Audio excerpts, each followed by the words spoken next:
That's what drew me to Buddhism in the first place. Is when I started studying it, I found that it was the beliefs that I already held being articulated to me in a much more clear way.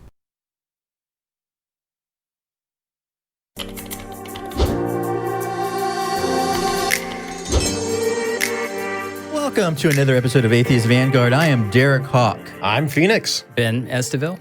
Righty, let's jump into today's interview. Hello, thank you for watching the Atheist Vanguard. My name is Ben Estaville, and today we have Nick Schneider. Nick Schneider. How's it going, man? We were Very just good. walking around Austin, chilling. The library is right down the way, and we stopped you because we wanted to ask you, what type of faith do you have?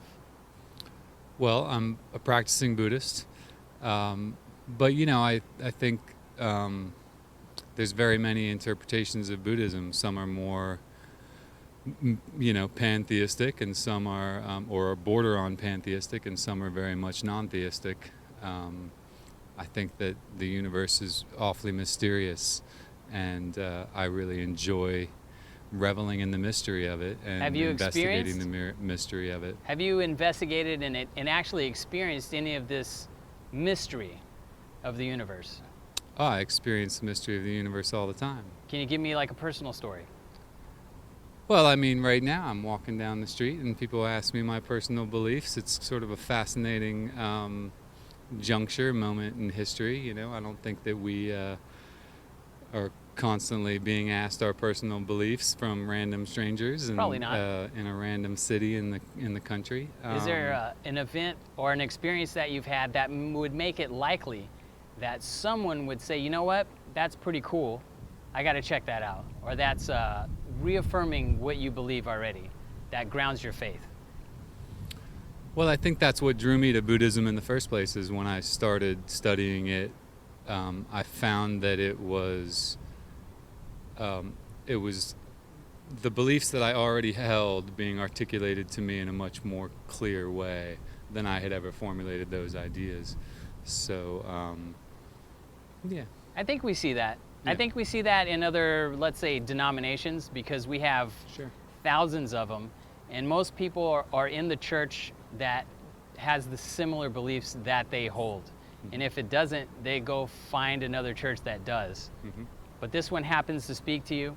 Is there any kind of personal experience that you can relate to us that would be maybe extraordinary, maybe something that someone might say would be maybe supernatural? Or is it all 100% natural and you're just living life as you do, moment to moment, being in the moment and being present? Well, I don't know that those supernatural experiences really matter that much. So, I think you can have them, and there are many of them, and I can talk about many of them that I've had, but I don't think that they really matter that much. I think that in the end, it's really pointing you to a deeper investigation of, who is having the experience or what is having the experience. Is there one that you could tell me about? Supernatural experience? I've had various visions meditating. Sure. Personal experiences? Yeah. All of them? Yeah. I mean, interpretations of bodhisattvas that certainly don't resemble anything that I've ever seen painted, right, or represented anywhere other than in my own vision. So you've had personal visions that you've come to through deep meditation. Mm-hmm. Do you think anybody could do this? Oh yeah, absolutely. Absolutely, yeah. Do you know why people don't do this? Well, the three poisons are strong, right? The center of the Tell us about Buddhist the three mandala poisons. is greed, hatred, and delusion, also known as desire, aversion, and ignorance. And, the big ignorance is the delusion of the separate self.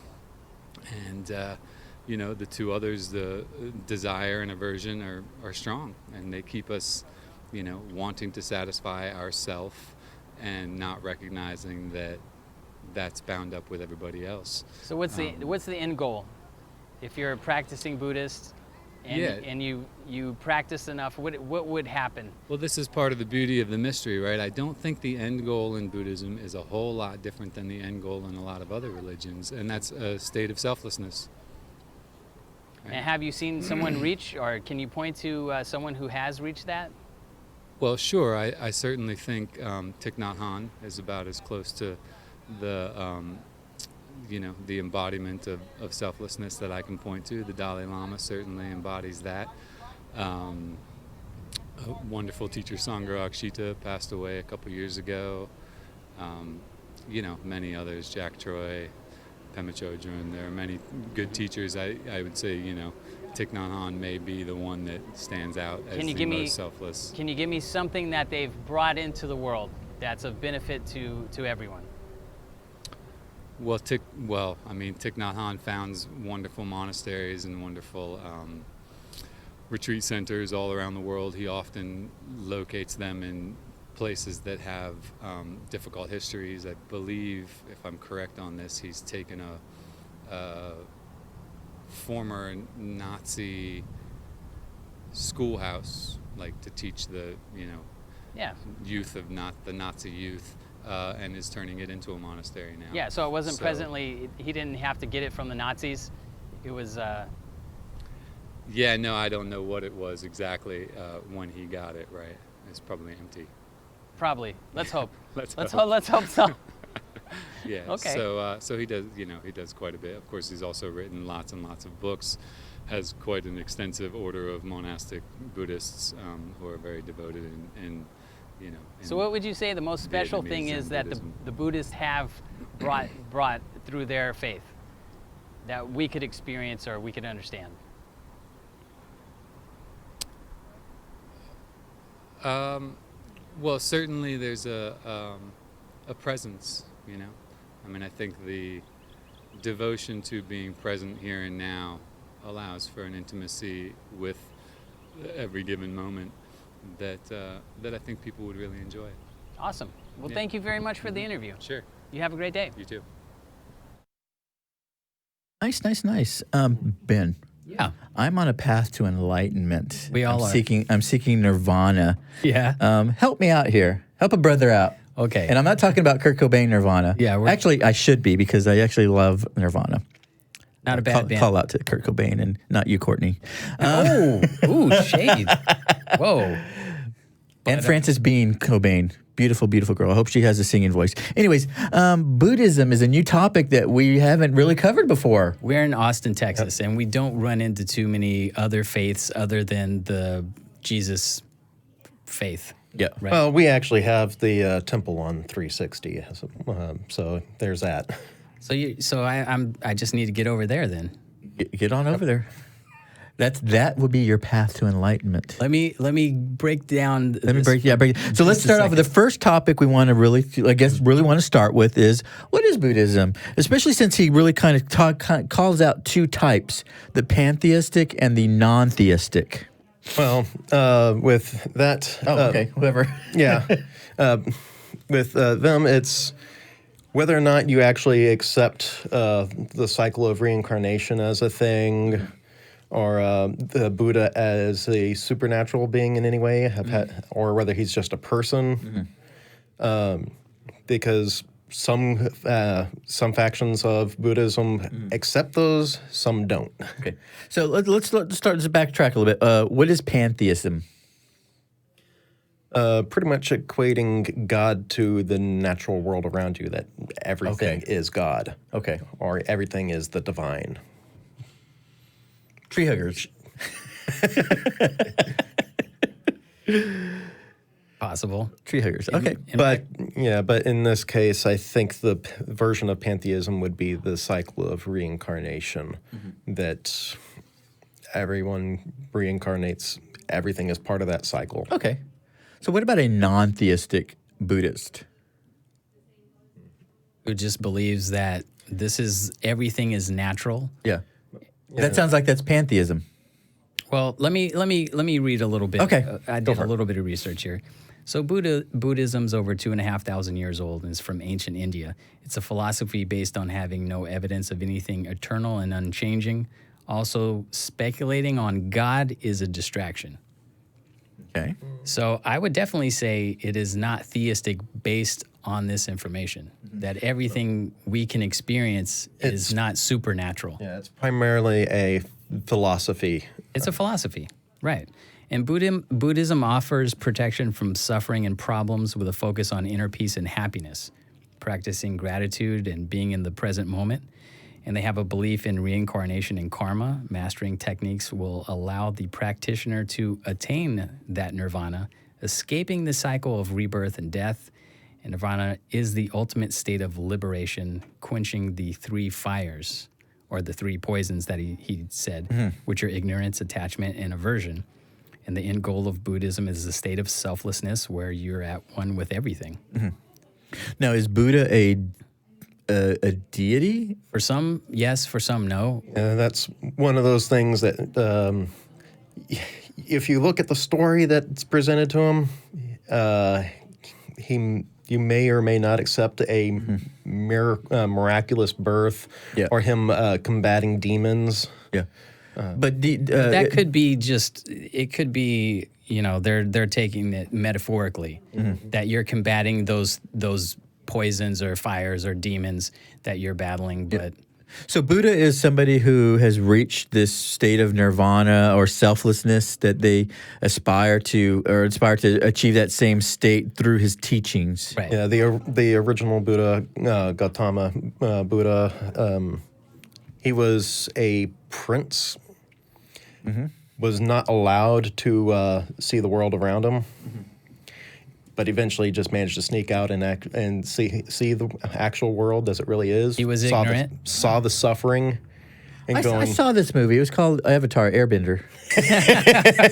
I'm serious. Could he control the elements? There's a lot of Buddhist elements in, borrowed in that, but no, it's not like that. He seeks to control himself and his desires and his aversion. Yeah. I saw that, man. He did the air.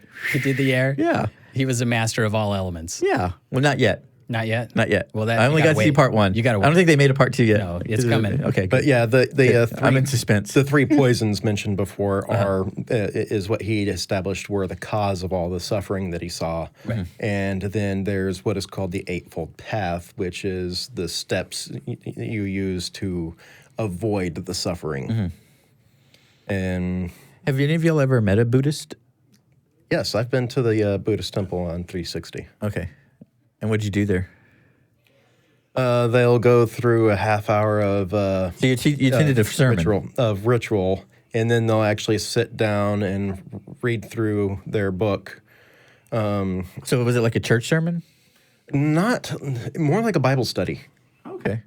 I mean, you'll have the ritual, which is just mostly just chanting and bowing, kneeling and bowing. And then you walk around while chanting. It's just straight up Now, are you given instructions on when to bow and what to chant? Because if you come in raw, I would think I'd be embarrassed. Yeah, actually, they cheat sheet? At this point, they actually do give you a sheet that'll actually say all the words on it that you're supposed to say, even though you don't understand any of them. Yeah, you still can go through. Because if I were to go there, I wouldn't want to be Buddha shamed. And an interesting thing is that the chanting, the intonations, and the cadence of it. Is up to the individual. It's not actually dictated. So you could be off key, no big deal. Yeah, usually you're going to try to have the whole group together, but you can go from temple to temple and have a completely different. Well, I just want to let you know that I have a beautiful singing voice, so I wouldn't have to worry about that. Yeah. Okay. But that's just part of their standard regular practice. They'll go through the teachings, they'll read a little bit of their teachings, and then they'll spend a good bit of time, they'll split into groups and actually discuss the teachings that they read. So it's really more like a equivalent of a Bible study. So it sounds like it's more informal. Yeah, you'll have the formal ritual thing in front of it that lasts for only about like half an hour, and then you do another 15 minutes, 20 minutes of reading, and then 45 minutes of actual discussion. So this ritual. Interesting. And that's what happens at the 360 temple. So what is this ritual designed to do? I'm sure there's a purpose. Can't really say there. Are you just getting your heart rate up? Is it like meditation inducing? Is it like prayer? It's kind of like a ritualized prayer, yes. Okay. Because you are saying something in terms of a mantra, basically. Okay, but for your physicality, for your body, what is your body preparing? You know what I mean? Like if you do some jumping jacks and you get your blood pumping, you're ready to go, you're ready to do a run, you do stretches, you do calisthenics it's not before physical, you go in. Or it's the cheer. mental preparation. So just clearing the mind and calming down. Pretty much. You actually look at the precepts of it. The whole thing is to, especially with the Zen Buddhism, where they focus more on meditation. Well, this guy seemed pretty zen to me. He was very relaxed. Yeah, that's going to be where you have people. The Buddhists are going to be focusing on clearing the mind, avoiding any stray thoughts. That's pretty much the meditation The bit. distractions. And it puts you in the moment. The idea is to avoid the dread of looking towards the future, the attachment of wanting to hold on to things, and the more in the moment you are, the less you focus on those things. It sounds like you went to a Jedi temple.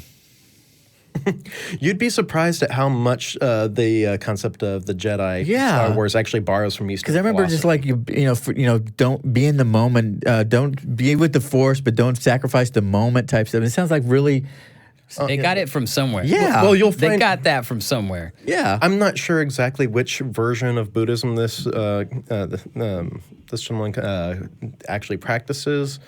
I'm assuming because he put on a pedestal. What was that guy's name? Thich Thich Nhat Hanh, Thich Nhat Hanh, yeah. Dalai yeah. Lama. I'm assuming because of how much he seemed to praise him, that he might belong to one of the factions that he started. Oh, the Nazi monastery. That was actually, I looked that up. That's the European Institute of Applied Buddhism, and Yeah. You made it sound like it was some Indiana Jones adventure. It's just a weird thing. He acquired it from the Nazis. I was like, wait, how does this work? Yeah, the guy's a Vietnamese Buddhist monk. So he said something. Go ahead. Are you finished with this? Yeah. Okay. Well, he said something very interesting to me that I think is kind of the crux of what we see with a lot of people who adhere to certain types of religions or dogma. He said, these were beliefs I already held that were being articulated in a clear way. A clear message was sent to him. Yeah, it was something that he already believed, but it was, that's, like when somebody, when I started first watching people like Matt Dillahunty or Arn Ra on YouTube channels, or even Christopher Hitchens, Yeah. they were articulating things and how I was feeling, but I didn't know how to articulate it appropriately or to that eloquently.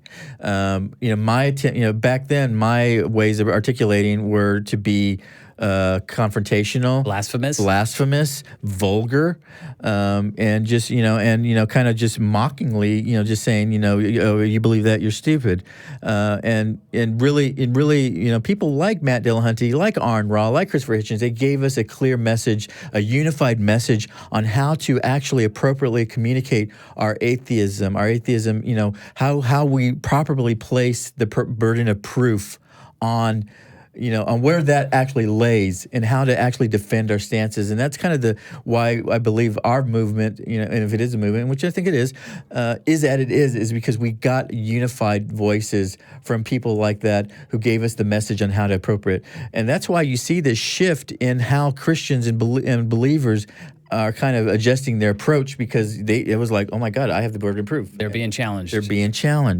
And, again, it's the same old arguments over and over and over again. So here's a question I have for you.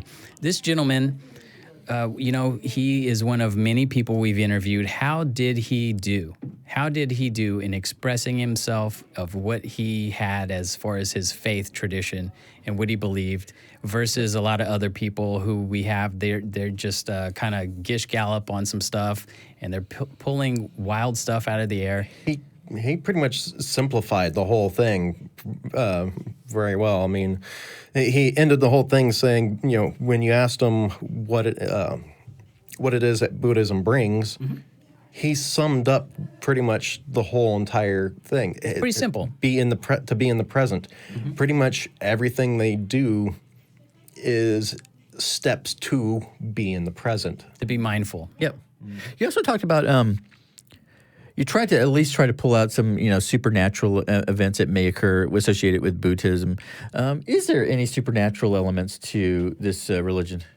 Well, like I said, the reincarnation or the Is that supernatural? Philosophy or religion? What? You said religion. I mean, some Or people. philosophy, yeah. I see it as a philosophy. Some may see it as a religion. it's a religion, but it's mostly philosophical based. The different branches, some of them will have some supernatural aspects, some won't. So he does say that he has experienced visions. I would consider that supernatural. So, and I guess the question, maybe some of our viewers can answer this for us as well. What is the source of these visions? Is it just an awareness that you've cleared you've reached a state of peace and that you're able to perceive things, or does these visions, these messages come from? Do you ever regularly meditate? Me? I don't know. No. No. Have you? I have tried to meditate and to calm my mind and to be present and centered. Yep. But it's really difficult, and I think a really good beer is So- actually easier. Yeah. It's easier to calm the mind. So you guys probably have not had experience with this then. Oh, I haven't. But when you meditate, the idea is it's basically posture training for the mind. Mm-hmm. You are making yourself be familiar with keeping your mind in a clear, focused state without wavering to stray thoughts. Mm-hmm. What happens when you're doing that, however, is that your mind starts inventing all kinds of crazy things as it's struggling to hold back the flow of stray thoughts. And this reminds me, have you ever heard those experiments that they do where they put people in an isolation room devoid of sound, even just sound? Yeah. And people start hallucinating Yeah. because their mind is actively just scrounging for some type of stimuli. Yeah, most people occupy their mind with the external stimuli. But you take away the external stimuli, and then you're left with nothing but your mind. But because the mind is so used to being busy with itself, occupied with your environment, it struggles with not having anything to do. So it starts making up things to do. So why is clearing your mind in a meditative state so important? What's the benefits of being able to do that? Because I like my mind. I like the little. I like the little chitter chatter. And it's not just your mind too. It's clearing. Like if you notice, the studio is usually not this clear for other shows. Removing the distractions in your physical environment as well, right? So it's deeper than just your mind. It's your these people who adopt this philosophy are not materialistic. Yeah. They're minimalist. I just don't understand. What the purpose is. What's the benefits of this calming? Because I like the little chitter chatter in my mind. What's that? Exactly. Actually, with my martial arts training, we like to call that our grandmaster was raised in a Buddhist temple. Yeah. We would call it the monkey mind. The monkey keeps on chattering, and you want to be able to focus on what you're doing and not pay attention to the chattering monkey. Right. I think it's interesting you bring that point up because I did actually look at a little bit, just real brief, because there's a lot of topics on it, but I was looking at what is the difference between meditation and prayer. And meditation essentially involves stilling the monkey chatter of our minds, and its essential purpose is to put the individual into contact with the divine. Now, I'm going to find out what the divine is. I didn't do look. And prayer, by contrast, is essentially involves thought, which meditation strives to supplant. The stillness, this stillness basically distinguishes what is between meditation and prayer. So I guess the question is, what is this divine that we're attempting to disagree with that. contact? Well, this is just one definition on many. Give me your clarification there, Phoenix. Okay, so meditation literally is just the trying to quiet the mind, trying to still the mind, and achieve a greater degree of focus that you can then utilize in other areas of your life, having better focus so you are more efficient in other areas. So you're not distracted? Mm-hmm. And it improves your quality of life because of that. Is this focus the divine that they may be referring to? Now, one of the things is that a lot of metaphysical, supernatural things are achieved by acquiring a meditative mental state first. The altered mind state that meditation gives you is the stepping stone used to do all these other things. To get to the divine. And so, yes. Okay. And So this might be one of the pantheistic type of definitions that associated with Buddhism as opposed to the non-theistic. Could be just some wordplay that you're. and you could actually look at prayer as one of those exercises. Yeah. To be honest. Well, it's saying that, and it makes sense to me that prayer is basically a thought or a message being sent to either oneself or, because that's what it seems like. There's an intent behind it, where meditation is more. There is a non-intent, just a state of being of peace. Now, typically, when you end up having somebody say that they're going to pray about something, what they're really doing. You'll also find the exact same thing about with Buddhists. They'll say they'll meditate on something, and it's actually much the same thing.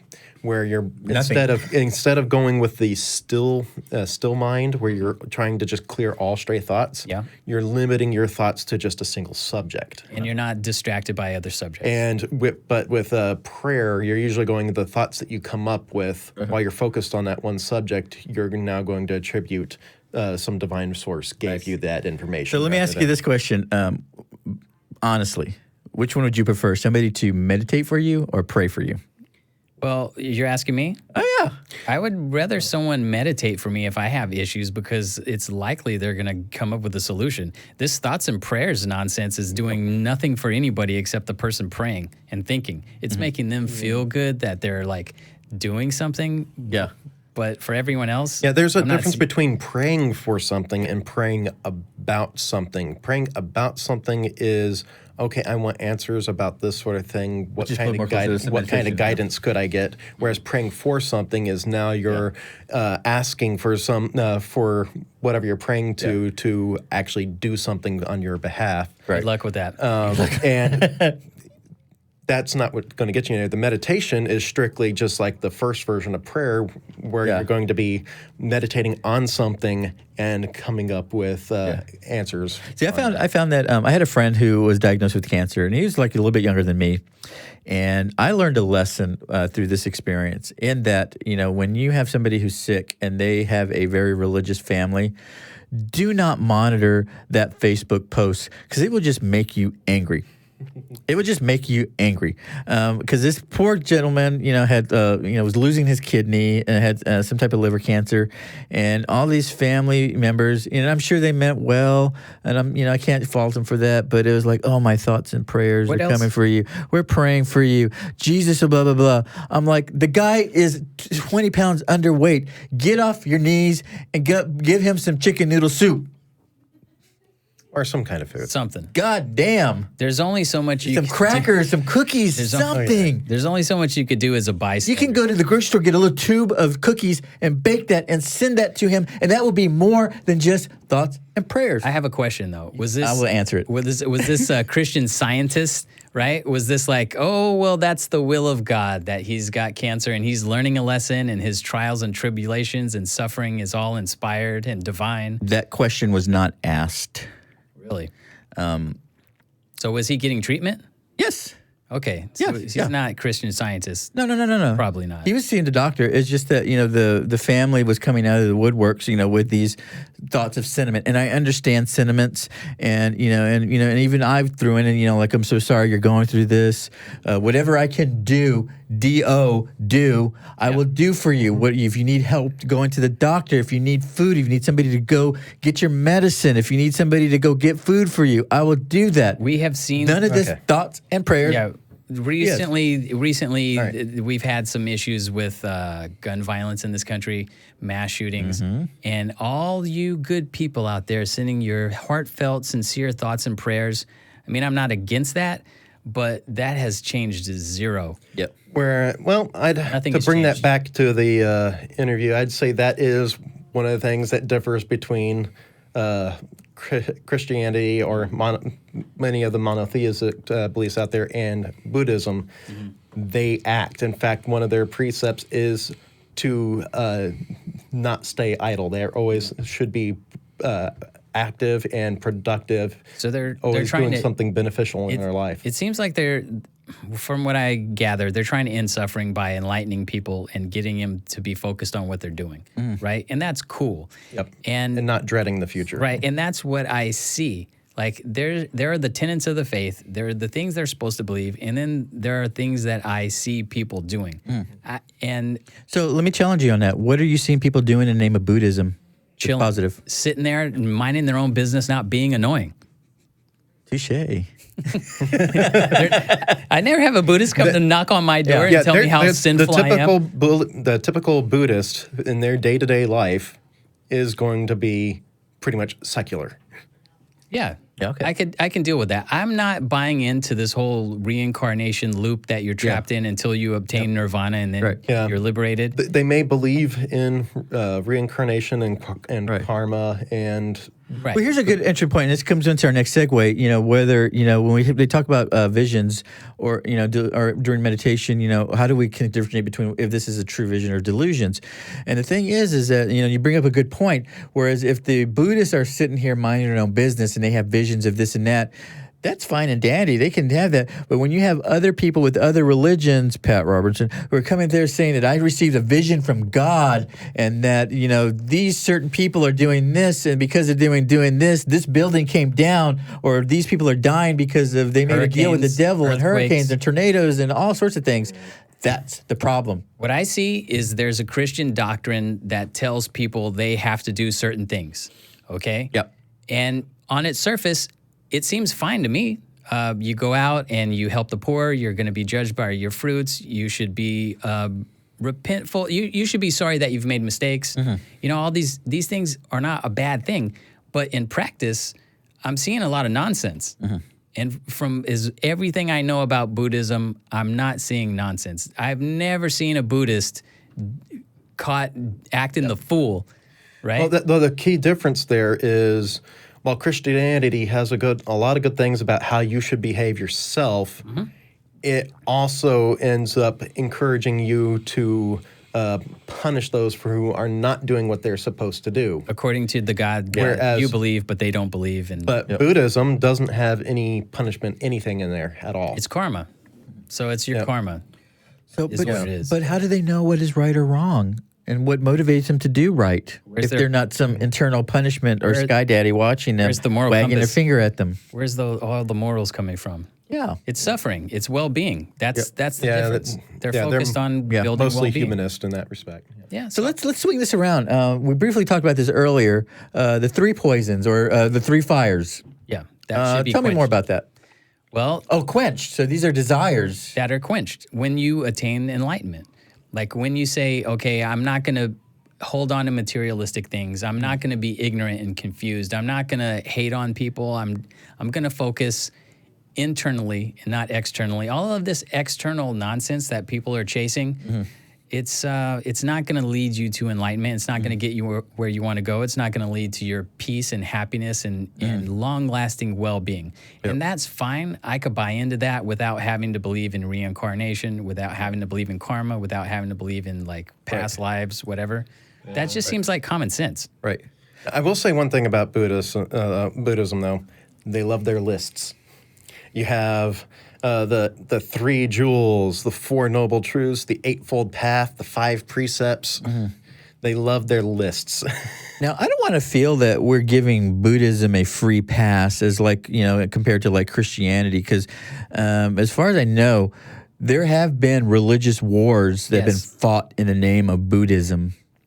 I don't know of any wars that were fought in the name of Buddhism. I know that there's been conflicts between Buddhists and other religious groups. Let me rephrase that. I don't think that the Buddhism itself was ever the reason for. There's always a danger that when everyone agrees this is what you should do or what you should think, that someone in power is going to say, well, maybe we should force this on someone else. Maybe we should take their land because, they're not a good steward of the land. They don't really understand what they're supposed to do. They're burning in the three fires, and I need to liberate them by force.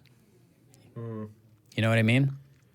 Like I'm trying to help you, but in helping you, I need to take over your kingdom and show you the true way. And that's like and that goes against their other precepts. There's yeah. a danger. There's a danger there. Yeah. is what So I'm saying. in Sri Lanka, there's a lot of Buddhist they're- extremists targeting Muslims in Sri Lanka. So there are a lot of. So it is a short history of violence for Buddhism, but it's still there are religious conflicts that occur between Buddhists and other religious groups. So I mean, again, I don't want to give them a free path, free pass as far as that. Oh, there seems to be something to this. I think with any religious text, there are good things that you can pull out of it. Yeah. But anything can be warped and contaminated into using it for evil. The leaders have to be held accountable for Yeah. what they're doing. Right. Exactly. Exactly. All right. Next topic. Actually, we haven't finished the topic. So the 3 poisons. What are the 3 poisons that he referred to? Were You have. Let me go back. Let's see. Ignorance, attachment, and aversion. Yep. So, Ignorance, stupidity. well, yeah, Attachment. You've got to like in the story you're saying Yeah. this prince was ignorant of his surroundings. He was enclosed. He needed to go out of those walls and experience life.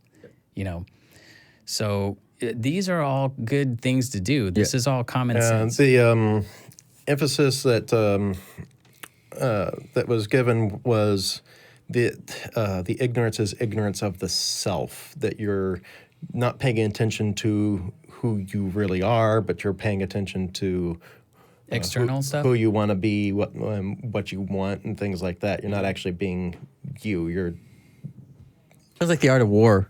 Well, If you know yourself, if you know your enemies, if you know not your enemies, you will fail. if you know yourself, you'll win 1,000 battles. Yeah. And because you're not focused on the your true self, then that's where the So how does this philosophy jive with our materialistic capitalist society, where every Christmas it's not so much about Christmas; it's all about what's the hotness in the toy world, and who's dropping their next Super Fire album coming out, who's got the pump up kicks, Which Star Wars movie is coming out? yeah, which fandom is on the rise, and who's got the hottest sneakers. Like, if we adopted this Buddhism in this country, would that collapse our economy? Like, No, not really. It would change the economy a bit because it's more of a introverted Consumer philosophy. economy. Because the focus is mostly on developing the self, not on the things you own. However, it does not prohibit you owning things to make your life better in any way. It just it emphasizes you not wasting your time doing non-productive things. So most of the entertainment industry would get reduced quite a bit. So is there art appreciation in Buddhism? Mandalas. Kind of has to be. If you ever take a look at any Buddhist temple, Yeah. it's rife with art. Because I met a Buddhist this one time, and his apartment was really Spartan. And I asked him about decoration. Why don't you decorate your place? You'd feel more comfortable. He's like, well, I'm trying to get rid of all attachment. That is one of the primary things that Buddhists like. They can't look at a pretty picture and imagine some awesomeness. Meditate. They're not against graven images. No, the idea is that the suffering of the fear of loss, being in fear that you're going That's to very lose. Jedi. Well, if you don't have anything, Yoda told Anakin that Yeah. all the time, and look what happened. If you don't have anything, you're not worried about losing it. Exactly. That's where some Buddhists will take it. Others will just go, I have it, but I'm not going to be attached to it. I'm not going to allow myself to be so attached that if it disappears, I'm going to completely freak out about it. What about a child or a pet? I'm very attached to my pets. And I think if I was a Buddhist, I'd still be attached to them. The same applies, and some actually avoid relationships altogether. Oh, God. It really it could go you'll- too far. it's a full spectrum of how far people will go. With it. Well, God damn it. I mean, sorry. I don't want to take the Lord's name in vain. Buddha, damn it. If everything could be taken too far, Yes. because there are some books that people base their lives on, and we are so centuries removed from the actual day and age of that it's just taken way out of context, and people are going wacky with it. So just be aware. Gotcha. Okay. Well, I want everybody to take a deep breath. Let's do this quickly. Clear your minds of all distraction and wants and desires. And I'm going to read from the teachings of Buddha. Let's do it. We're going to do this really quick. I'm just going to take a random verse out of this book and see what it says and see if we can apply to our lives or actually even make sense of it. Yeah. Just pick a short paragraph, Suppose, I want you to suppose, if you will. a man goes to the forest to get some of the pith. I don't know what a pith is, but okay. It's that part in between the fruit and the skin. That grows in the center of a tree and returns with a burden of branches and leaves.